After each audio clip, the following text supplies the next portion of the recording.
Hello, hello. Welcome to Papa's Archives. This is where I tell stories I want my kids to hear, but not necessarily at the dinner table. So I tell them here their life stories. I've had a pretty crazy life before I came to Japan. And now, currently, I do a lot of driving for my job. And I have a good opportunity to tell these stories now and archive them for my kids, grandkids, and everybody.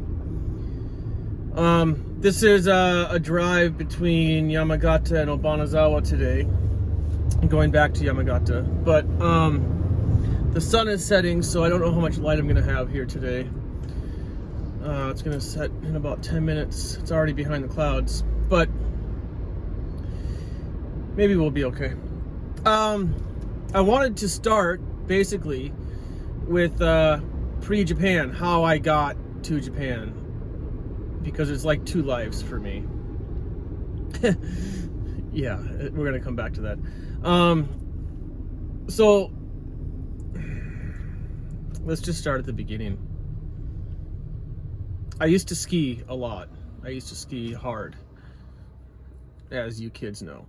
But I had a car accident in 1997. In 94, for a graduation gift from high school, before going off to university, my dad got me an old classic 72 K5 Blazer. Mainly because he grew up Chevy and those trucks are easy to work on. And that's the car culture I grew up in. My dad and my uncle, his twin, they're twins, grew up under my grandfather, who was the pit crew manager for Parnelli Jones and also had a tow truck company. So, and his hobby was working on cars and wrenching. And both my dad and uncle built their first car before they even had their licenses. So they grew up in the hot rod, the 50s culture. And, you know, it was kind of a rule that when I got my first rig, it's just a Chevy family. So he found the most reasonable and most original 72 K5 he could find, and it was dope at the time. It was already 22 years old, but it was cool. I mean, 20 years is a classic mark. That's the mark that generally a vehicle becomes classic if it's still popular. But anyway, so I drove that up to Lake Tahoe Community College for a few years. Then in 97, the summer of 97, before going to university, I was working at a microbrewery, Bear Republic Brewery. And one night, I was with some other staff members, and we were partying, and we were drinking. And I rolled my truck at like 4 in the morning down a hill. We were going to from the bar to a friend's house, and I wasn't drinking heavily, but technically I was drinking, so there's that. So I rolled my truck down a hill, and when I was rolling, I was thinking to myself, my dad is gonna kill me because I just ruined a cherry original rig. And after the vehicle rolling settled to a stop, and I realized I was done with the accident, I turned off my headlights to save the battery.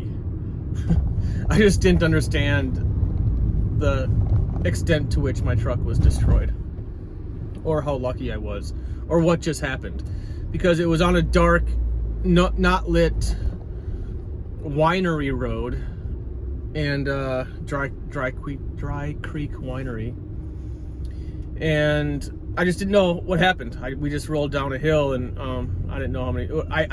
I did the math. It looks like I rolled 2.5 times before landing upside down. And when I climbed out of the vehicle, my friend, he was already standing right next to it to help me. That's how fast he got to me. We were all driving our own cars, and he was in front of me, and he saw my headlights in his mirror. He was looking in his mirror, and he saw my headlights go bloop, and then disappear into the forest, and he's like, whoa, what? and then there was a car behind me with two friends in it as well, and so I climbed out of my truck, and he was right there, and he was like, "Are you okay?" I'm like, "Yeah, I'm fine." And he's like, "I can't believe you're fine." I'm like, "Yeah, I'm fine." What? I still didn't understand how big of a wreck this was, because now I'm at the bottom of a dry creek bed in a forest, basically, because the dry creek was overrun by a forest at this point. And we couldn't climb back up because it was too steep and there's too many small little bushes and trees, and we just couldn't do it. So they threw a rope down, which somebody had in their car, and we held onto the rope, and they pulled us up, and we kind of like walked and got up that way. And then we got up there, and this girl started poking me. She's like, "I can't believe you're fine." And she was looking for an injury. She just kept poking me, like, "Where does it hurt?" I'm like, "It doesn't hurt. I'm totally good. I had no injuries at all, completely unscathed." And nobody could believe it. They just stared at me with their jaws, just like, "Whoa, dude, how are you okay?" So that night I slept on the couch at my dad's house. Let's back up. They called my dad to come pick me up, and it was way out in the middle of nowhere, so it was easier to just meet at a convenience store. And then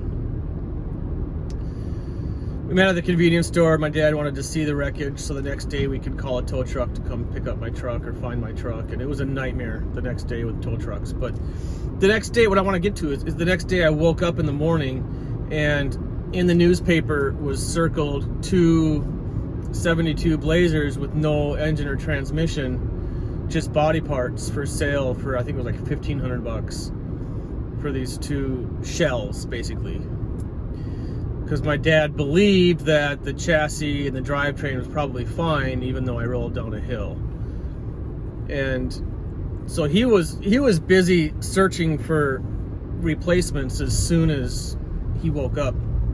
I woke up at like 10 and saw that newspaper, and I knew exactly what those red circles meant. And I was just like, oh, because my dad's a project guy. He's always building stuff in the garage. And I was just like, bro, Dad, I don't know if this is going to work. I have to go to university in 2 months. I'm moving to Montana, to MSU in Bozeman. I don't know if I can pull this off this summer. And he just looked at me and he was like, Nathan, there is no, you don't stop at if you can pull it off. There is no how. It's just you can do something or you don't do something. And that was that summer was one of the first biggest lessons I ever had. And you don't have to know the outcome to start a project. Like, it's okay to know that it's possible, and then just start somewhere. So we got these two trucks home, and we ripped my truck apart, and then we got those other two trucks home and ripped them apart, and then kind of tried to piece everything back together into one truck. And I did. And we did it as cheaply as possible. Like, I put sheepskin over my old seats. I did buy new carpet. I did the interior myself. It was a pretty sweet restoration by the time we got it done. And then I drove off to Montana. I drove to MSU with just the driver's seat installed in the truck. I had a passenger seat, but it wasn't bolted down yet. And for a few months, there was no seatbelt on the passenger seat. And I was driving my friends around, and they're like, dude, why are you making me sit in your truck without a seatbelt after you rolled it down a hill? And I was like, yeah, I won't roll it again. Sorry about that. Eventually, I got a seatbelt in it, and fine. But, and I put a nice, okay stereo in it, and I put a boot heater in the back and underneath the dash to dry out ski boots and gloves, because it turned into my ski truck. I used to drive around to different ski resorts all over between Montana and Wyoming, mainly, and then Idaho, and do a lot of skiing with that thing. And I would sleep in the back because I was a big flatbed with nice carpet and insulation that I put underneath the carpet.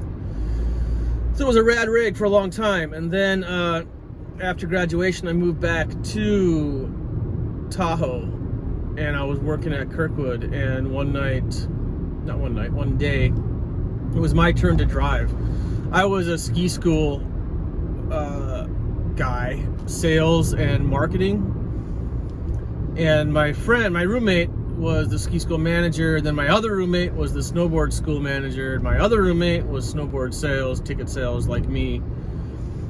And I was on the free ride team. I was sponsored by the resort. Sponsored is a tough word. I was given entrance fees for competitions, let's put it that way, to represent the resort. And I was a pretty good skier. I was a really good skier. And there was a handful of us that were really good skiers, but there was only one guy who drove an orange 72 Blazer, and that was me. And everybody knew that truck in town. They knew me. I was the guy on the cover of the brochure for the resort, the poster boy. I was the poster boy. And I remember when I landed that cover shot, I was riding the chair with a ski patrol, a friend of mine, and he was like, "Oh, I saw your picture on the cover of the brochure." And I was kind of like, yeah, whatever. I didn't really care. It was just a job to me. And he was like, "Yeah, I always wanted to be a model." Just a punch in the face, because when you're not a good skier and you're not earning money for your ability, you model. So he was kind of taking a cheap shot at me, but it was in friendly brotherly love. It's okay. But so anyway, I was well recognized, and I'm building this story up on purpose because when we were driving to work that day, it had rained the night prior and the road was icy.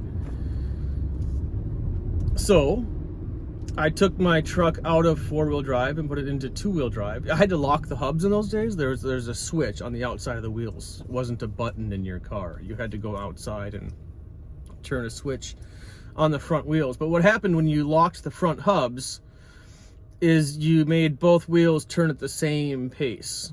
So if you go around a corner, the front is going to slip a little bit because the inside wheel is going to be turning the same pace as the outside wheel, when the inside wheel should be turning faster than the outside wheel. Okay, because it's two different radii of a circle, right? So it was icy, so I took it out of 4-wheel drive and put it into 2-wheel drive, because now it's rear-wheel drive, and that's easier to control if you get into a slide. And that might have been a big mistake, because I did slide. But what I want to say is I might not have slid because I might have been driving slower in 4-wheel drive, knowing that I might lose my front end around a corner. Does that make sense? So maybe I shouldn't have put it into 2-wheel drive for predictability reasons. Well, we were climbing up Carson Pass, which is a long bending right-hand turn. And as we're climbing, of course, we're climbing up a mountain pass, so I have to press on the gas and accelerate. Well, when the road is icy and you accelerate and you go around a corner, yeah, your back end slips out. So my back end slipped out, as should have been predicted. And as I was sliding sideways, I saw the right snowbank on the right side of the road, and I knew that my right wheel was going to click and hit this snowbank. And as soon as it was going to hook in that, it was going to swing the truck, and then the left front tire was going to hook, and we were going to flip. And that's exactly what happened. We flipped, and we slid upside down for about 100 feet.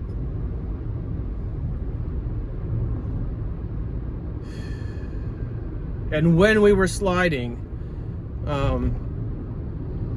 the roof collapsed down, all the way down to the door frames. And my wrist was stuck on top of the steering wheel, but it was pinched between the roof and the steering wheel, and I still have a scar from that.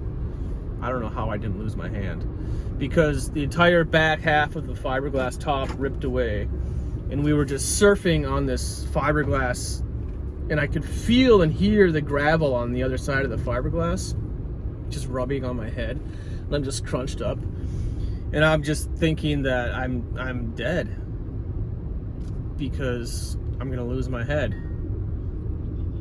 And it was completely peaceful. When you think you're gonna die, like you see something coming, it's scary. You're kind of like, oh my God, I'm gonna die. But when it's inevitable, like when you accept it, it was just peaceful because there was nothing I could do about it. It was inevitable. I was gonna lose my head and it was gone and life was over. And I didn't think about my family. I didn't think about anything. Well, a few seconds later, everything stopped and I didn't die. And I was like, and it was just pitch black now. We're in the car, we're smashed down, and I broke my collarbone in that wreck. But I didn't know. I didn't know at the time. Anyway, so we come to a stop and I can't see. And I remember my friend is with me. He's in the passenger seat. I'm like, dude, are you okay? And he yells back, I can't breathe. So the first thought that comes to my mind is he can't breathe because his body's in half. Like what we just went through. Again, I thought I was going to lose my head. So I figured he couldn't breathe for some biological breakage, like a body in half. And he just didn't know it yet because your adrenaline is pumping and it's only been 3 seconds since we stopped sliding. So he probably didn't know why he couldn't breathe yet. He didn't have any lungs, but he had a voice box. And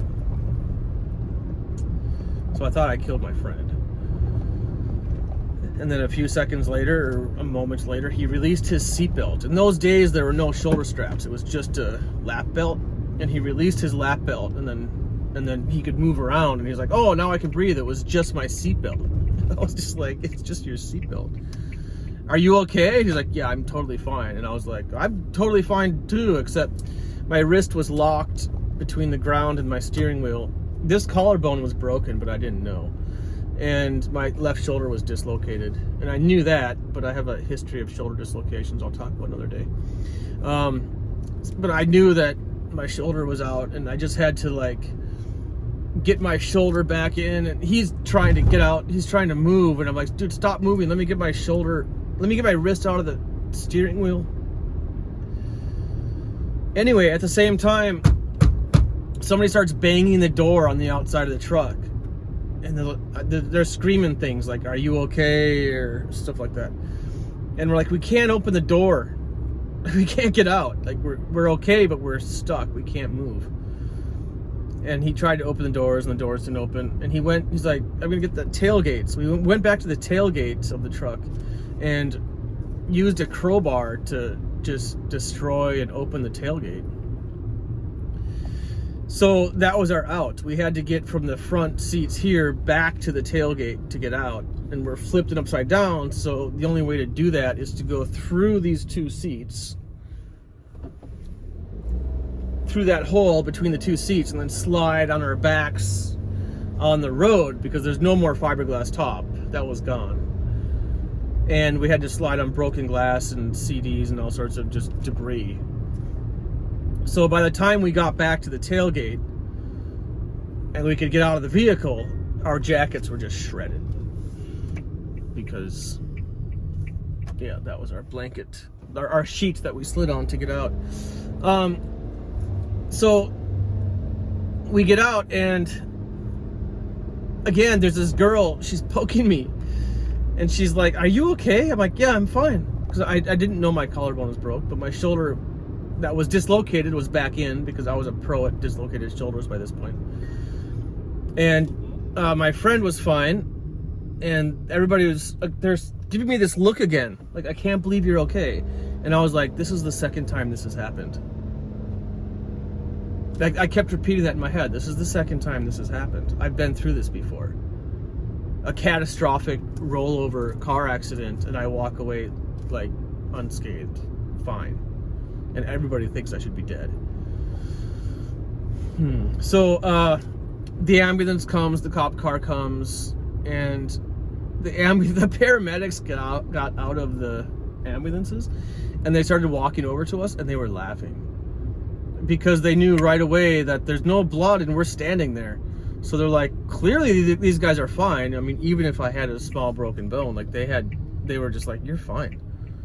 And they were laughing because it was such a catastrophic wreck. We should not have been fine.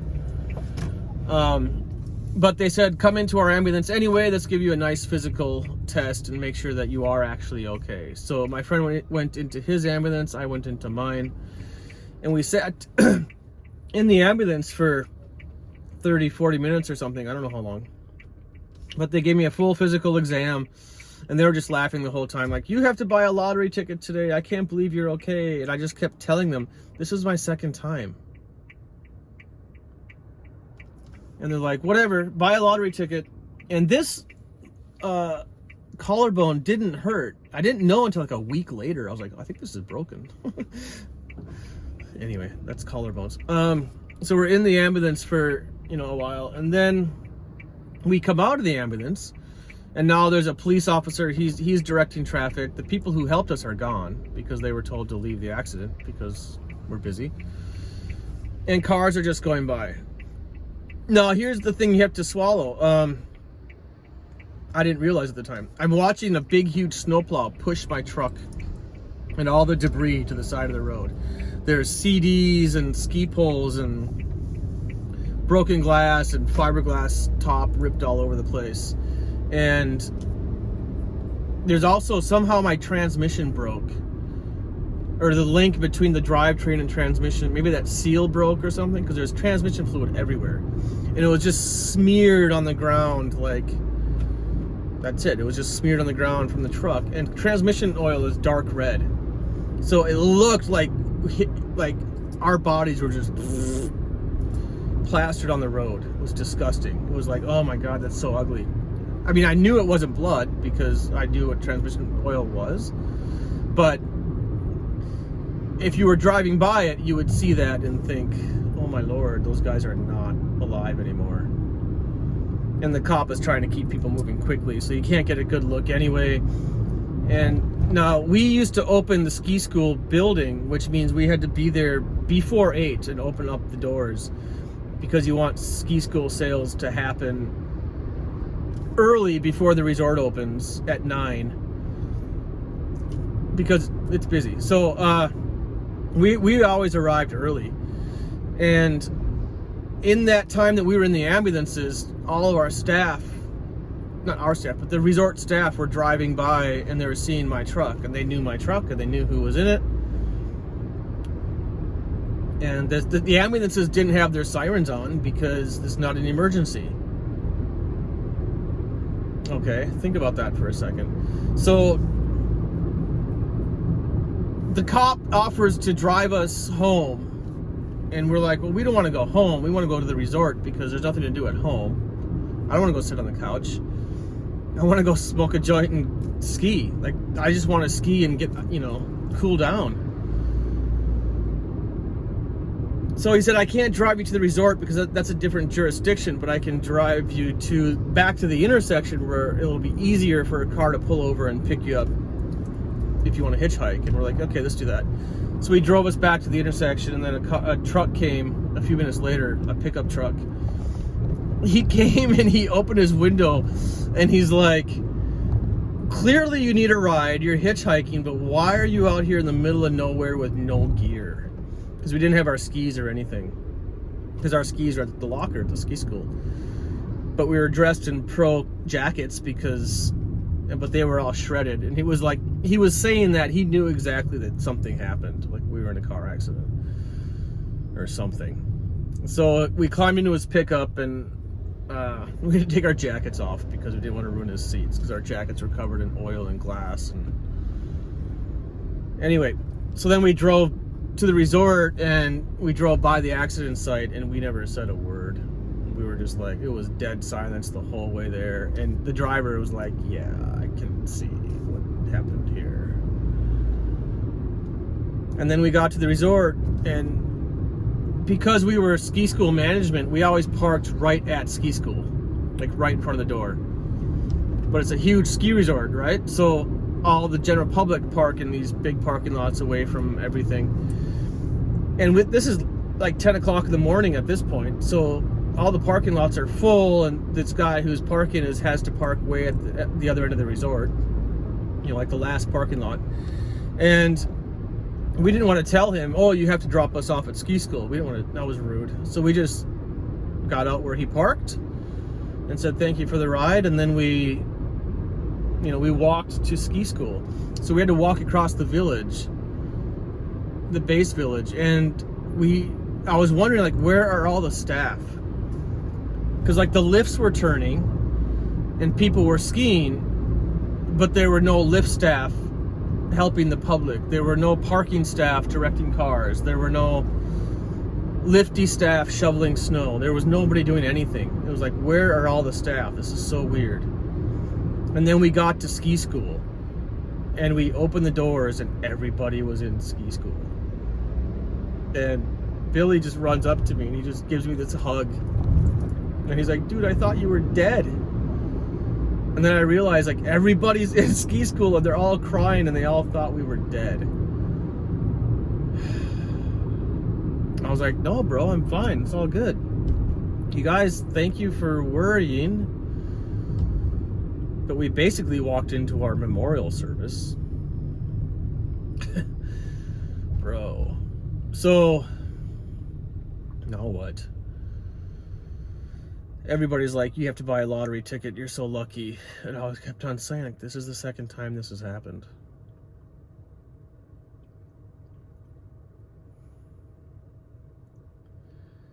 So within a matter of days, I decided to just leave the ski industry and move to Chile. I was gonna hit Chile, Japan, and Egypt. 3 years, 3 countries, 3 different languages, and use teaching English to fund the whole trip. And that's how I ended up in Japan. First, I went to Chile. That's the next video, I guess. To get my teaching English as a foreign language certification.